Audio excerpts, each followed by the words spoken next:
And what do you know about people who are addicted to substances such as alcohol, weed, and cigarettes?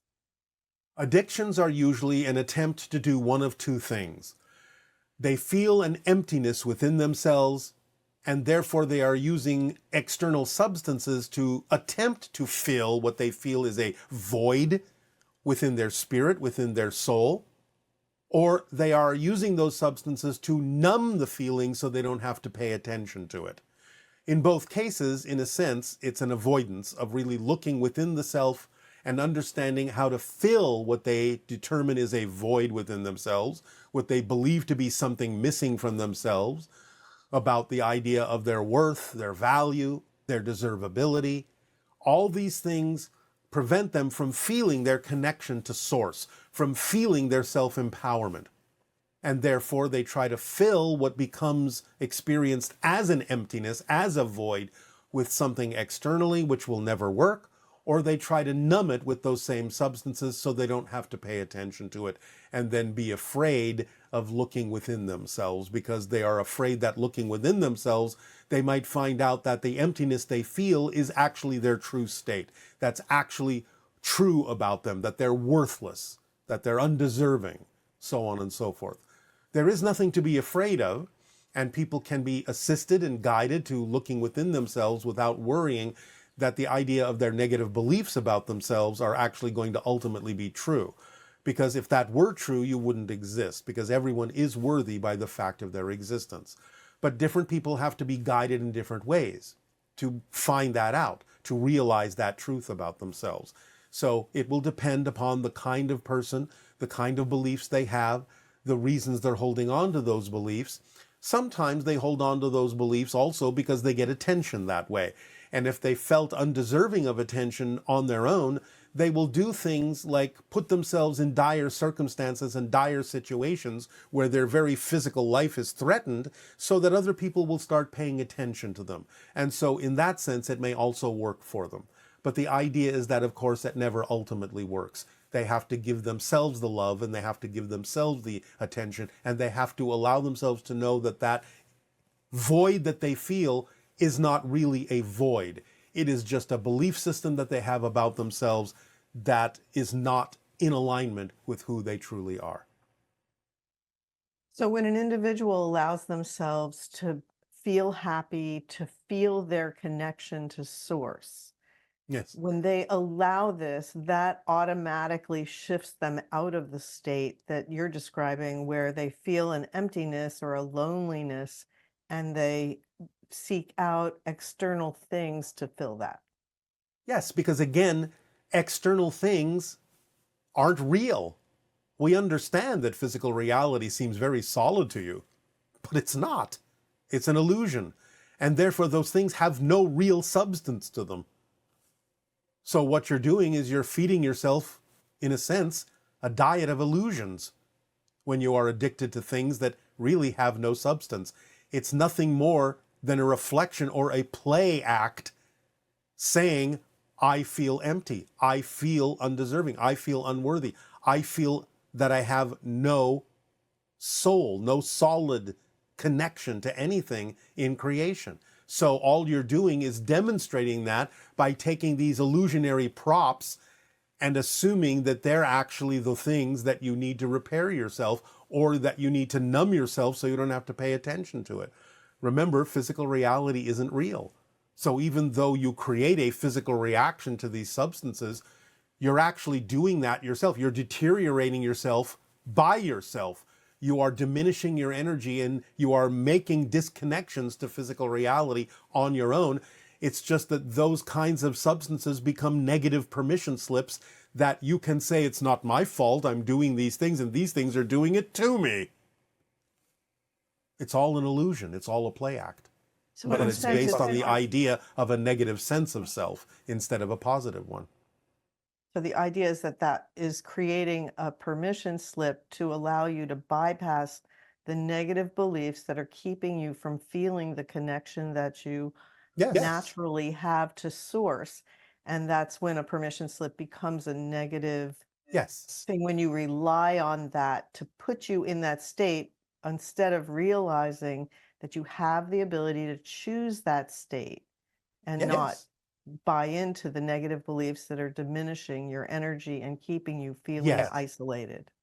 Yes, because the fundamental vibrational frequency of addiction is that a person feels like they have no choice. And that's a choice they're making. But they don't know that because it doesn't feel that way. So they have to understand the paradox that having an experience of feeling like you have no choice is a choice. And once they understand that, they can break through it if they desire to. So, like in the situation where a person comes into this life with a theme of an eating disorder, like an anorexia or bulimia, from a very young age, is there a special reason why someone would choose that? Well, yes, again, there can be. Again, please remember, there are as many reasons as there are people. Now, some of them fall into collective categories, yes, and can be generally similar, yes. The idea sometimes why a soul would choose that is not even so much for their own soul's growth, although it always does help because it can accelerate whatever a person might be willing to learn in physical reality by having an experience like that and transforming it relatively rapidly in the period of a lifetime. As far as the soul is concerned, that's a brief period. But the idea is that it also helps other people learn how to have compassion and start relating to people like that to figure out what's going on within them. And that helps society as well understand why they may be creating certain things that they are creating that they may not actually prefer to be experiencing. So sometimes a soul will choose that, not even for themselves so much as for what it will do to help society learn and grow in more compassionate ways. So again, you have to take it on a case by case basis. And in this example, the person is saying that they older brother has a disability due to a genetic condition and he can't speak or walk. I'm interested in exploring the spiritual significance of individuals with disabilities in the physical world. Can you provide Yes. some insight on this? Same answer. What are you learning that you otherwise wouldn't have learned had your brother's condition been normal? Are there different ways you now have to learn to communicate with someone who cannot speak? Are there different things you are learning about assisting someone who cannot walk?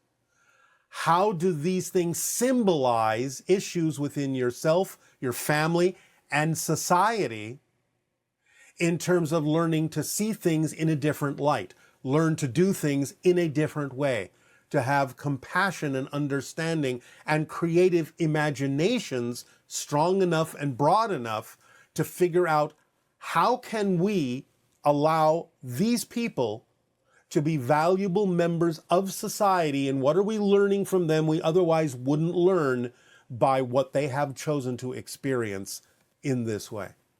These are the first questions that need to be asked in relation to dealing with someone with those kinds of conditions. What are we learning? How is this serving humanity? How is it serving society that this soul chose to have what appear to be these limitations, and it's forcing us to look for new ways, different ways to think outside the box, as you say, to interact with them and engage them and admit them into society because they are helping society expand and improve the ways in which we communicate, we act, we deal with other people that are different from ourselves, so on and so forth. Okay. And what is the difference between self-realization and enlightenment? Not so much. You have to be self-realized to be enlightened, and you have to be enlightened to be self-realized. It's basically two sides of the same coin of being your true self and being awake and aware in the idea that you are creating your reality and that you have the freedom to choose what experience you have of that, and taking the responsibility, not in a negative way, but in the ability to respond for all the things you experience because you know you are your own universe.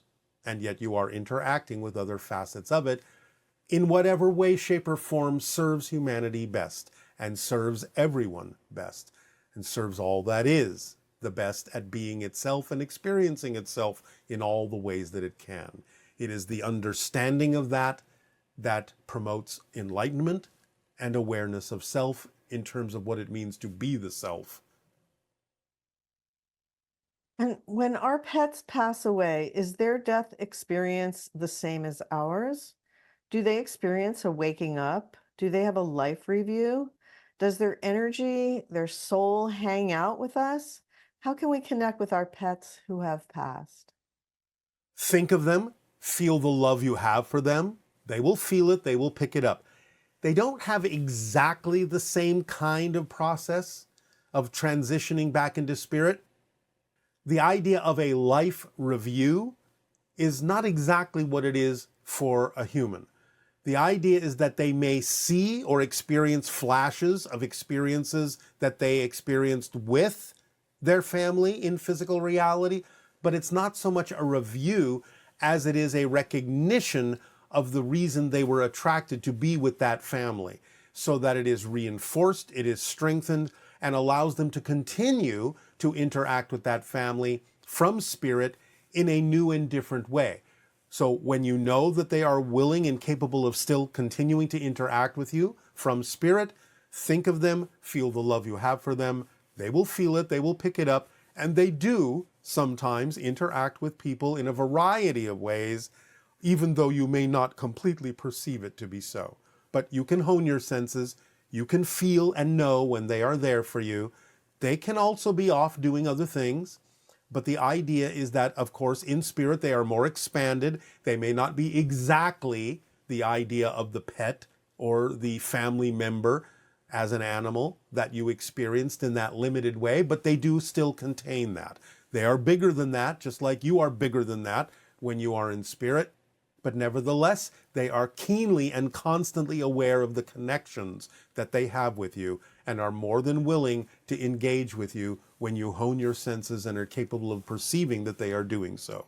So send them love, think of them, they will pick it up and they will respond. It's up to you to have the senses that are keen enough to know when those responses are coming to you. Many people experience a thing where they have a dream about their pet and the pet is like still alive and it's telling them, I'm fine, you know? Yes. Um, how can and that can be very reassuring, especially if you lose a loved pet. How can you generate an experience like that? Or can you communicate with your pet and ask them, please come in my dream and tell me how you are, or Yes, something you like can. But again, the idea is to communicate through imagery because that's more representative of a telepathic bond. Just see them doing it. Just see yourself interacting with them in your imagination, in your mind's eye. Visualize the idea of the interaction. Put it out there with feeling. Feel what that would be like to have that interaction that you picture. So use pictures and feelings. That's the strongest way to communicate with them. And sometimes when you have those dreams, even though your pet may still be alive, the idea is that your animal is also telling you that they exist like you do in spirit, and that physical reality is simply a part of them and a temporary thing, but that your natural state is spirit. You never really leave it, and neither do they.